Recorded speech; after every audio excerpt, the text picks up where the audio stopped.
Are you an exercise coach or on your own wellness journey? You're in the right place. 7 Movements presents. Welcome to the Ask Sinner Show with your hosts, Dan Tatton and John Sinclair. Cool. Welcome, everyone, to episode 3 of the Ask Sinner Show. John and I decided we'd wear the same shirt today. Accidentally on purpose, actually. So, as you know, this show where John just answers your questions. So we'll get right into it, John, if that's okay with you. Yep, for sure. Okay, question number 1, and this has come as feedback from our Take 7 program about some of the 7-minute micro workouts have you going down to the ground. And in an office environment, some people are pretty uncomfortable going down to the ground, and they're kind of asking, do we have to? Is this important?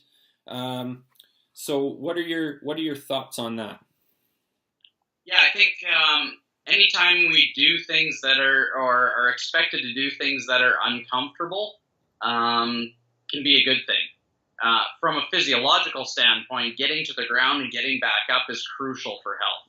I mean, there's some of the metrics that are coming out are showing that your ability to get to the ground and get back up will decrease all-cause mortality and life. So if you don't have the ability to get to the ground, your chance of falling, breaking your leg, breaking your hip, increases your rate at which you're going to die at an earlier age. So I know that's shocking and it's a terrible thing to hear, but it is the reality, and the statistics are proving it, that if you fall and break your hip, your life expectancy is shorter. So not to scare the heck out of everybody that's in the office, but the reality is our ability to get to the ground and get back up is not only crucial for long-term health, it's super crucial for our short-term well-being and our short-term health. Here's what happens. Every time you go to the ground and have to get back up, there is changes in pressure that are happening throughout the body. So think of it like you're an accordion, right? So as you start to fold and get towards the ground, your body is crumpling in a way, and then that's going to create a pumping effect so that when you elongate yourself or lengthen yourself out, that blood and lymph and water has to move through the body. That immediately creates a very positive cardiovascular response. In addition to that, when we have fluid moving through the body more efficiently, then that actually creates space in joints. So a lot of the times, because we're seated in these positions, our joints are already compressed. Our need for creating space in the joint is crucial. So without us really knowing, well, John, what a little smartass. He's got me going down to the ground and I'm in a skirt. Well, yeah, I get it. Maybe you won't wear a skirt the next time you do that one particular one because you've identified, this one has a ground to standing in it. I'll maybe wait till I'm wearing some pants, right? The other part to it is that we didn't just design this for office folks. So this is stuff that you could do when you get home, right? You might eliminate the one going to the ground, and instead of going to the ground, you might get down into your chair and work on your foot and your ankle, right? And then when you get home and you do that same video, you can change your clothes and you can do those drills at home that'll make you be able to combat the detrimental effects from sitting all day long. So again, let's summarize. There's 3 main parts to this. 1, long-term health and successful aging, it's crucial for. 2, short-term health to improve the cardiovascular system, as well as your mobility and your strength to be able to get up off the ground. And then 3 is that this is a great thing that you can do when you get home. So we have to try and package all the stuff into a 1 7-minute video. Some drills aren't going to feel so comfortable, and that's a good thing, because if you're feeling, we need to get more people uncomfortable so that they feel more comfortable being uncomfortable. Because that's what's happening in the office, is we're spending far too much time in positions that are detrimental to our health. And we need to change this mindset that it's okay to do things that are unconventional in the office, such as exercise.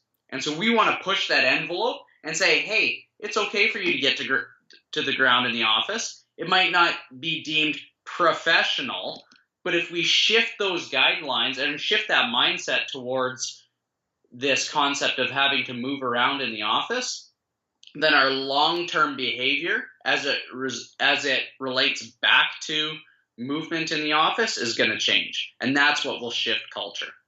Right, right. Oh, great answer, John. Anything for the workplace wellness practitioners out there? So you just gave them a whole bunch of ammunition from an education standpoint, and the reason why it's so important to get uncomfortable sometimes. Any other tips for them to help engage people into this idea of moving more in the office and building a culture of movement into the office environment? Yeah, I think the biggest thing is in order for behavior to change and for habits to develop, the environment has to change. And so there's a video on YouTube. You can probably find it. I think it was a TED Talk. Do you remember seeing the one where there was the lone nut? Yeah. Right? And there's the one guy who's just dancing on the hill all by himself, right? And he's all by himself. Everyone's kind of looking at him and laughing because he's kind of dancing like a goofball, right? Well, the lone nut is not the most important person in that video, as the gentleman states. The most important person is the first follower. Right? And so to the workplace wellness supervisor, right, that person that has to oversee all this stuff, they're considered the lone nut. Right? And their job is pretty much to convince, hey, everybody, come with me. I'm the wild person. And then, oh, man, now we got to do this with this person, right? Yeah. The trick is to find a couple champions in there that'll want to do it with you and get them to follow you, right? Because if I can change the environment now, then I've got a better chance at changing behavior. And the cool thing is that everyone wants to act in a tribe.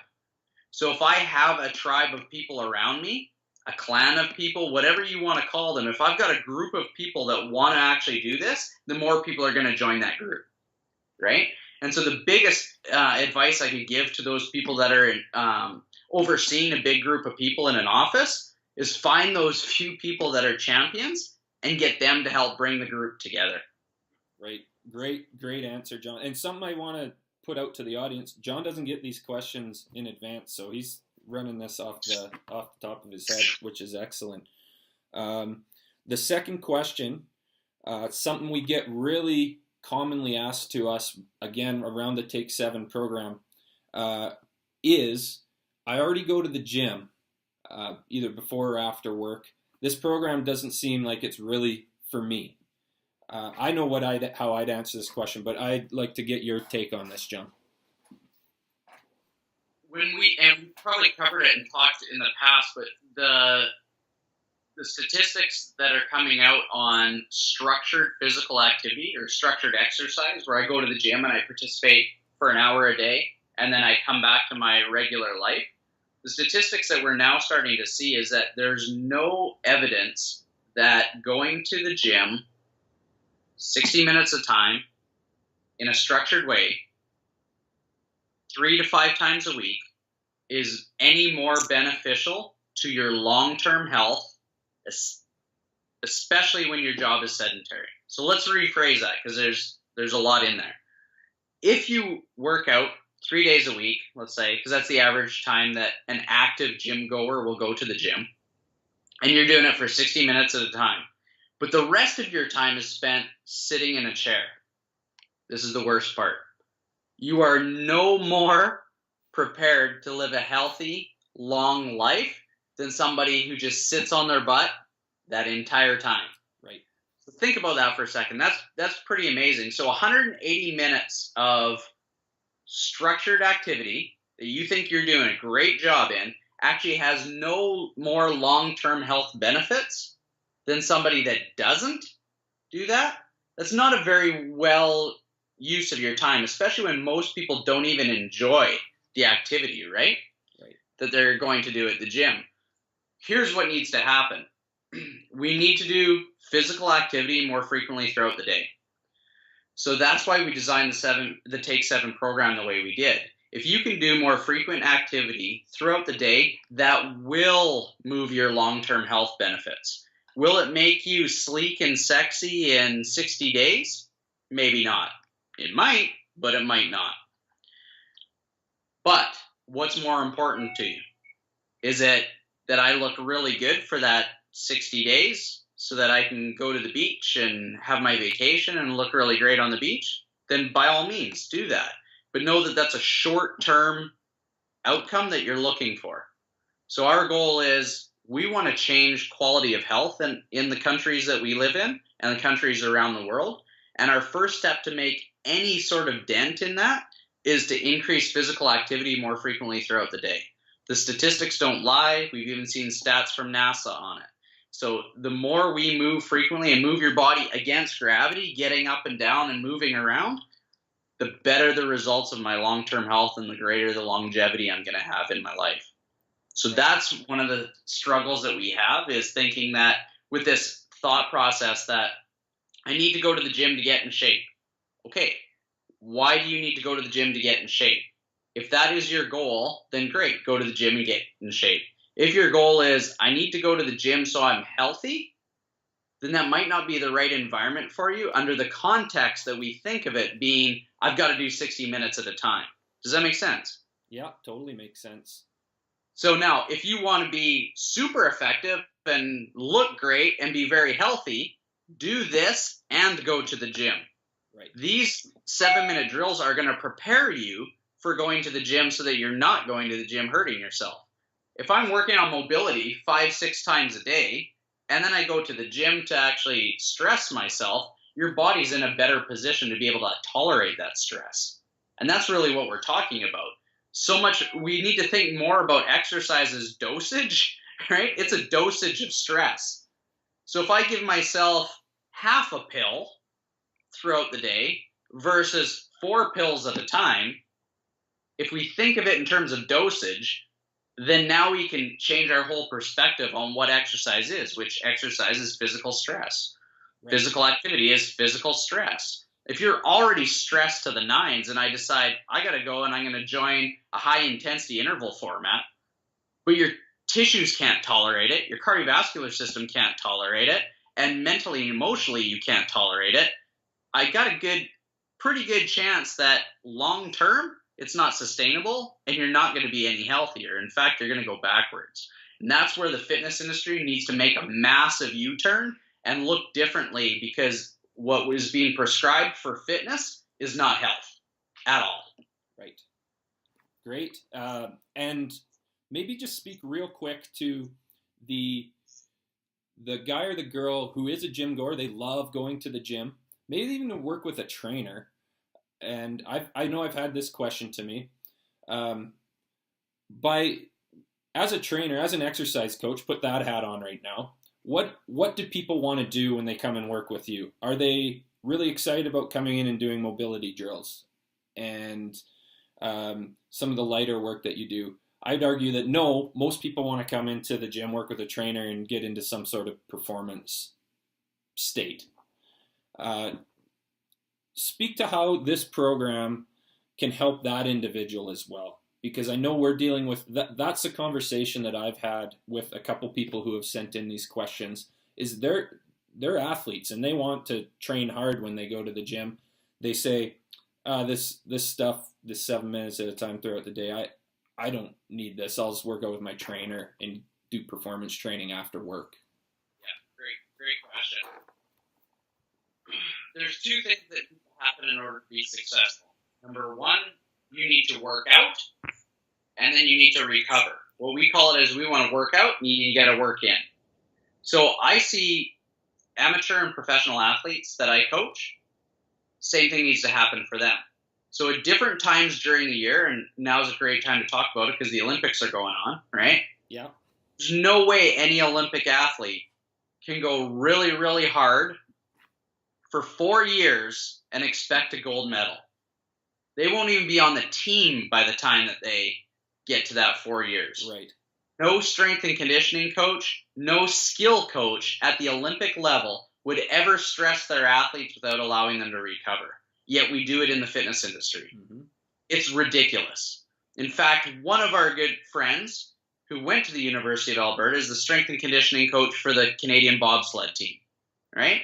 And Quinn was one of the first guys that started making changes in programming to enhance recovery and decrease the actual work they were doing. Everyone in the bobsled community thought he was crazy until their numbers started going up and their guys were going faster and faster and faster. He's one of those pioneers that is like, wait a minute, this volume, this total amount of stuff that we're doing is too much. So when I see my athletes, it's the same thing. If I've had a kid that's been on the tennis court for, 50, I had one of my athletes play 15 hours this weekend because she was playing both doubles and singles and was in some long matches. 3-set match at 3.5 hours. Could you imagine? Right? So this 13-year-old girl has that amount of stress on her. When she comes in to see me, we're not going to be putting her through her paces of working on speed and performance. She just did that for 15 hours. That's a massive extrapolation of spectrum of what's going on when people come to see me. The other side is we have moms that are tennis enthusiasts that also come in. They play 2 hours on the weekend and they feel absolutely crippled. So we have to balance out what's the total amount of stress from the activities that I'm doing, whether it's a sport, whether it's I'm going to the gym, I'm going to do this, and then how do I handle that stress with recovery? And so there are things that we need to do to improve tissue tolerance, which means what drills am I going to do to make sure that my tissues and my joints feel a lot better throughout the day so that I can go tolerate my sport. So the athletes and the people that come see me know that when they come in, they do tissue preparation first before they even start. Then they do a movement preparation for whatever the goal is that day for their training. Then they train, then they do their recovery. When they go home, they also know that if they're sitting at a computer like this, you're basically just loading up the connective tissue and creating more of a chance to make it a lot more difficult to be mobile in key areas of the body that make it easier for you to play tennis. So they know that they need to get up every hour, move around, do the Take 7 program so that they start feeling better throughout the day, then right back to work.